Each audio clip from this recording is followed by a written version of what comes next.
अस्सलाम वालेकुम नाज़रीन, मैं हूं असद अली तूर अपने प्रोग्राम असद तूर अनसेंसर्ड के साथ। आज जो हम आपको खबर देंगे ये कल बड़ी अपोजिशन की गहमा गहमी रही,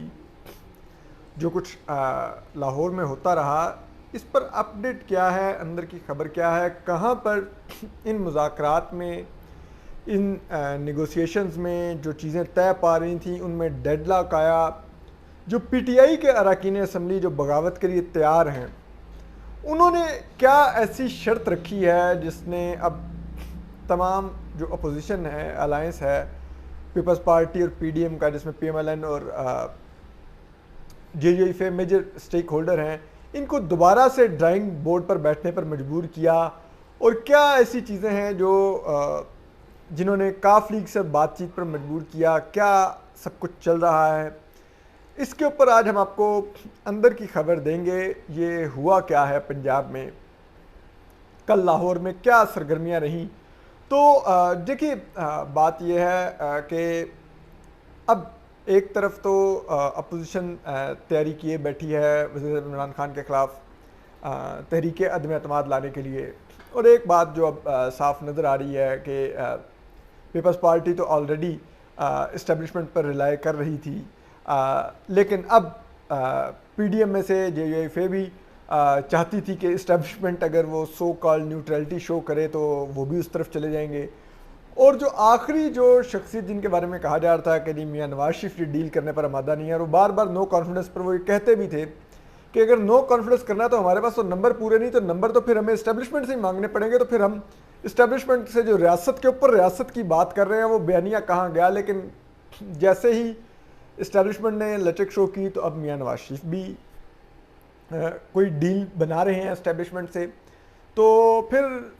इन द एंड बात तो यही नज़र आती है कि सेंटर ऑफ ग्रेविटी जो है पावर का, वो पिंडी में ही एग्जिस्ट करता है, और अब तमाम लोग उसी तरफ देख रहे हैं। तो वो सेंटर ऑफ ग्रेविटी से रिलेटेड जो कुछ डेवलपमेंट्स हैं, और वो तो हम गुज़िश्ता वीलॉग में शेयर कर चुके हैं, लेकिन अब उस सेंटर ऑफ ग्रेविटी ने जब अपोजिशन जमातों को और इत्तेहादियों को और जो पीटीआई में उनके दाखिल किए गए लोग हैं उनको थोड़ा ग्रीन सिग्नल दिया है, तो अब उसके बाद ये लोग जो आपस में नेगोशिएशन कर रहे हैं उसमें क्या डील लॉक हो रही है, वो बड़ी इंटरेस्टिंग है। तो चलिए उसकी तरफ आते हैं। आपने अगर देखा हो कि गुज़िश्ता रोज़ यानी कि कल पहले मौलाना फजलुर रहमान पहुँचे शहबाज शरीफ साहब से मिलने, और इन दोनों ने वन ऑन वन मुलाकात की और उसमें डिस्कस किया कि क्या हो सकता है, हमें क्या हासिल करना चाहिए। इन्होंने अपने कार्ड्स भी डिस्कस किए, पीपल्स पार्टी की पोजीशन भी डिस्कस की और पीएमएलक्यू की पोजीशन भी डिस्कस की। इसके बाद जब इन दोनों ने अपने, जिसे कहते हैं, वो नोट्स एक्सचेंज कर लिए कि साबिक सदर आसिफ जरदारी आएंगे तो हम क्या पोजीशन लेंगे, तो फिर जब साबिक सदर आसिफ जरदारी आए तो फिर इन दोनों ने अपनी अपनी पार्टी की और पीडीएम की पोजीशन बयान की, साबिक सदर आसिफ जरदारी ने अपनी पोजीशन बयान की। उसमें बताया गया कि जो पीएमएलक्यू है उसका आना बहुत सिग्निफिकेंट होगा, क्योंकि पीएमएलक्यू स्ट्रेट वे इस्टेब्लिशमेंट की ऑफशूट है, और अगर वो आ गई तो ये बात बन जाएगी। फिर जो फेंस पर बैठे हुए जो परिंदे हैं वो भी उड़ के इन घोंसलों की तरफ आएंगे। फिर उसके बाद मौलाना फजलुर रहमान को भेजा गया काफ लीग से मुज़ाकरात के लिए, और फिर मौलाना फजलुर रहमान ने चौधरी परवेज़ इलाही और उनके वफद से मुलाकात की उनके घर जाके,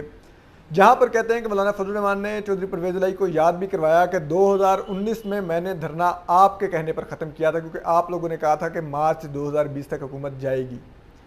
तो अब आप लोग अपने वादे पर अमल दरामद नहीं करवा सके इस्टेब्लिशमेंट से, अब आपका वक्त है कि आप लोग अब मुझे, मेरे जो मैंने उस वक्त से लेकर आज के दिन तक ताने बर्दाश्त किए हैं, अब आप लोग मुझे फेस सेविंग दिलवाएं और इस तरफ आएँ। जिसके बाद के काफ लीग ने जो ज़रा ये कहते हैं कि सीएमशिप मांगी है पंजाब की चौधरी परवेज़ इलाही के लिए, और उसके अलावा उन्होंने इसके लिए गारंटी जो मांगी है वो, क्योंकि उन्होंने कहा कि आप सेंटर में गेम करने जा रहे हैं, तो अगर आपने वफाक में हुकूमत हटा भी ली इमरान खान साहब की, तो ये ना हो कि पंजाब में फिर नून लीग अपने वादे से मुकर जाए और वो अपना सीएम ले आए। तो उसके लिए उन्होंने साबिक सदर आसिफ जरदारी की गारंटी मांगी नून लीग से। फिर उसके बाद मौलाना फजल रहमान आए, उन्होंने आके ये मैसेज डिलीवर किया और सब कुछ बताया। फिर उसके बाद ये इख्तियार साबिक सदर आसिफ जरदारी को दिया गया कि वो काफ लीग से मुज़ाकरात करें और ये डील लॉक करें, और उनको जो भी एश्योरेंस और गारंटी चाहिए वो साबिक सदर आसिफ जरदारी दें। इस दौरान जो दूसरी जो दिलचस्प चीज़ थी, जो मौलाना फजल रहमान थे, उन्होंने इस मुलाकात में, क्योंकि जब नंबर टोटल किए गए कि कितने नंबर हैं हमारे पास, अगर हमने इमरान खान साहब को अदम एतमाद की तहरीक ला के हटाना है, तो उसमें नून लीग ने दावा किया कि उनके पास 16 पीटीआई के अरकान हैं जिन्होंने उनसे रब्ता कर रखा है और पार्टी टिकट मांग रखा है अगले इलेक्शन में। जो पीपल्स पार्टी थी, उन्होंने 6 कौमी असम्बली के अरकान का दावा किया, जबकि मौलाना फजल रहमान ने कहा कि हमारे पास 2 अरकान हैं, जिस पर उन्होंने कहा कि क्यों ना आप लोग ये नाम है, अब हम कम से कम आपस में तो शेयर कर लें कि कौन से 16 आपके पास हैं, 6 आपके पास हैं, 2 हमारे पास हैं। मौलाना फजल रहमान ने ये कहा। तो उस पर जो दीगर दोनों अपोजिशन की जमातें थी, नून लीग और पीपल्स पार्टी, तो उन्होंने अभी रिलक्टेंस शो की, उन्होंने कहा कि हम नाम एग्जैक्ट नहीं शो कर सकते। लेकिन इस दौरान जो एक बात जो इंटरेस्टिंग जो सामने आई, जिसने दोनों साइड तीनों बड़ी जमातों को जो अपोजिशन किया, उनको ड्राइंग बोर्ड पर दोबारा बैठने पर मजबूर किया, उसमें ये बात सामने आई कि जो जहांगीर तरीन ग्रुप से जो मुलाकात हुई, मियाँ शहबाज शरीफ ने आगाह किया कि जहांगीर तरीन साहब का ये कहना था कि हमारी जो अरकान हैं वो आपको सपोर्ट करने को तैयार हैं, जो 8 MNAs मेरे पास हैं, लेकिन वो ये कहते हैं कि आप इमरान खान से पहले स्पीकर कौमी असम्बली असद कैसर साहब के खिलाफ तहरीक अदम एतमाद लाइए, क्योंकि अगर आपने असद कैसर को जो हटाने के लिए तहरीक अदम एतमाद होगी, उसकी जो वोटिंग होगी वो खुफिया बैलेट से होगी। तो अगर खुफिया बैलेट में हम कामयाब हो गए और हमने अपनी स्ट्रेंथ शो कर ली, कोई अपोजिशन का बंदा ना टूटा, यानी कि PMLN, पीपल्स पार्टी और JUIF का किसी ने डिच ना किया, तो उस सूरत में फिर हमें एतमाद हासिल होगा कि हमारे अरकान जो ओपन बैलेटिंग होती है प्राइम मिनिस्टर के लिए, जिसमें खड़े होके आपने अपना वोट काउंट देना होता है कि आप प्राइम मिनिस्टर के अगेंस्ट वोट कर रहे हैं, उसमें हमारे अरकान ज़्यादा कॉन्फिडेंस से खड़े होंगे। क्योंकि अदरवाइज़ अगर पहले आपने वज़ीर-ए-आज़म इमरान खान के खिलाफ तहरीक अदम एतमाद ले आए और ओपन वोटिंग हुई और उसमें हमारे अरकान खड़े हो गए, लेकिन आपके कुछ अरकान डिच कर गए और वो 172 का फिगर पूरा ना हो सका, तो जो हमारे अरकान खड़े होंगे उनके ऊपर डिफेक्शन की क्लॉज अप्लाई होगी और वो सब के सब डिस्क्वालीफाई हो जाएंगे। तो उस सूरत में हमारे अरकान कौमी असम्बली की अपनी नशिस्तें नहीं खोना चाहेंगे। तो आप पहले स्पीकर के खिलाफ लाइए, ताकि आपको भी अंदाज़ा हो जाए कि पानी कहाँ तक है और आप लोग उस पानी में उतरेंगे तो आपको पता चलेगा। लेकिन अगर आपने पानी में स्ट्रेट वे वज़ीर इमरान खान के खिलाफ उतरे तो ये ना हो कि हम सब डूब जाएं। तो बेहतर है कि पहले पानी को चेक किया जाए कि पानी कितना गहरा है, वो स्पीकर कौमी असम्बली असद कैसर साहब के खिलाफ लिया जाए। उसके बाद फिर काफ लीग ने भी कल कुछ और भी खबरें चलवाई मजीद अपना जिसे कहते हैं रेट बेहतर करने के लिए, कि 11 अरकान कौमी असम्बली ने काफ लीग के अरकान से रब्ता किया है और उनसे रब्ता करके कहा है कि आप जिस साइड पर जाएंगे हम आपके साथ आएंगे। यानी कि 11 अरकान नून लीग से नहीं रब्ता कर रहे, बस पार्टी से नहीं रब्ता कर रहे, 5 सीटों वाली काफ लीग से रब्ता कर रहे हैं।